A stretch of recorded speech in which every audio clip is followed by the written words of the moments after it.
A woman is devastated and believes God has betrayed her by taking her husband away. Then she receives a call from a mysterious man who says he loves her and her life changes. Betty had thought nothing could hurt her worse than her mother's death. But one fateful morning had proved her wrong. That morning, Betty had gone to bring tea to her husband, as she had done several times before, and found him dozing off on the armchair. She had grinned at first, admiring his gentle face, but then a worry gripped her heart when she noticed Carl seemed lifeless. Betty had placed the teacup on the table, then shaken Carl and cried when he didn't respond.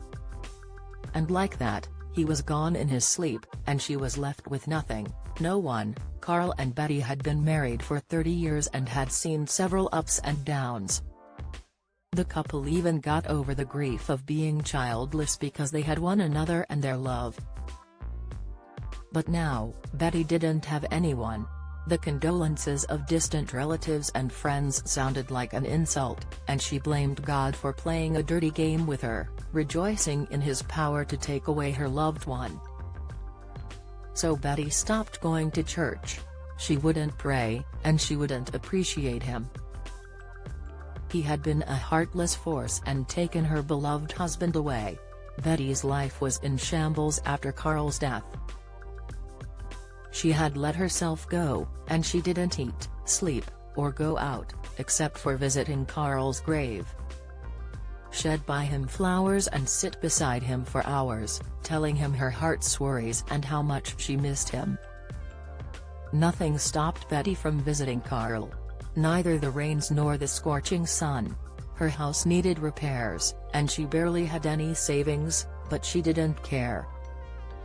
Carl had been the breadwinner, and now that he wasn't there, nothing mattered.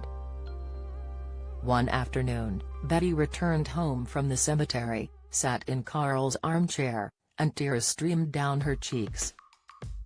She hugged one of his shirts, as she'd done plenty of times since his funeral, and remembered, God.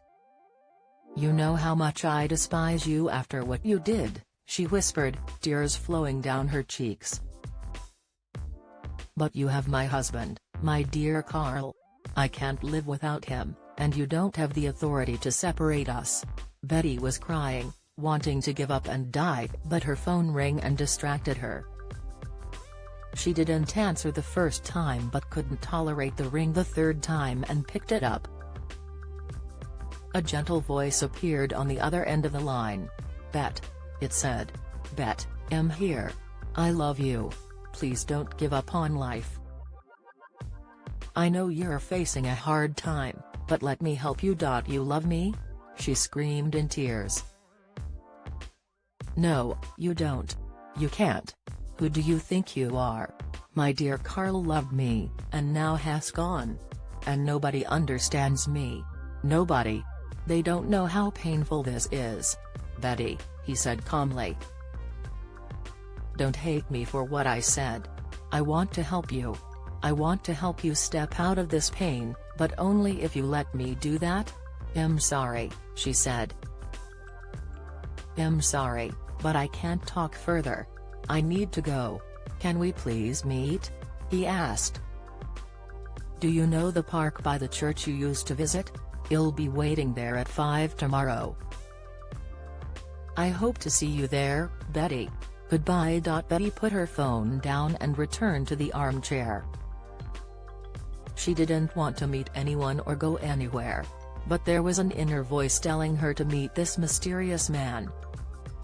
And she would have done so if she hadn't fainted and ended up in a hospital. When Betty opened her eyes, she found herself in a ward, an IV drip attached to her arm. Where am I?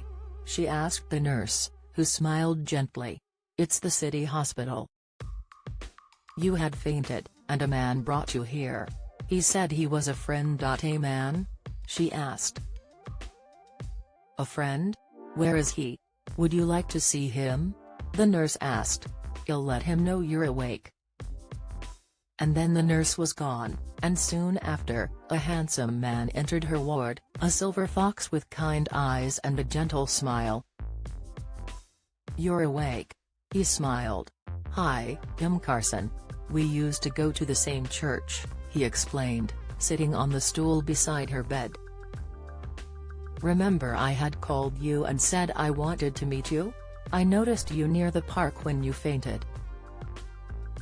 I called the ambulance and brought you here. Unfortunately, the doctor says you'll have to stay here for a while." "Oh." Betty's eyes welled up. "Thank you for helping me. Don't thank me," he said. "Thank yourself, Betty. You're a strong woman.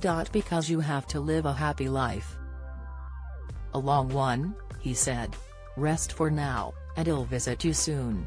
And by the way," he added before leaving, "thank you for agreeing to meet me. If you're wondering how I got your phone number, the church people helped me." From that day on, Carson visited Betty every day, sometimes with flowers and sometimes with balloons to cheer her up. The other people from her church also helped her. They got her house repaired and collected money to clear her hospital bills. Woman uses face cream mom-in-law gave her, faints after looking in mirror the next morning. Little girl writes her brother every year, pleading for rescue from her stepfather, until she finally gets a reply. Agreed to a group dinner with 2 freeloaders, but they didn't expect what I did next. Then one day, Carson held Betty's hand and said, "I know you might not be ready for this, but I love you, Betty. I was visiting the church to heal from my wife's loss, and I met you there. I think it was all meant to be. You can say no if you don't want to accept my love. But I'll be waiting for you. I'll wait for your yes." Betty smiled through tears. "No," she said, caressing his palm. "I want to live. I know that's what my husband would have wanted. And I feel I found a shoulder to lean on. So, it's a yes. And I mean it." 6 months later, Betty married Carson and was surrounded by his children and grandchildren, becoming a part of the family she had never imagined she would. What can we learn from this story? We might forget God, but He never forgets His children. Betty blamed God for taking her husband away, not knowing He would send someone, Carson, to make her life bearable.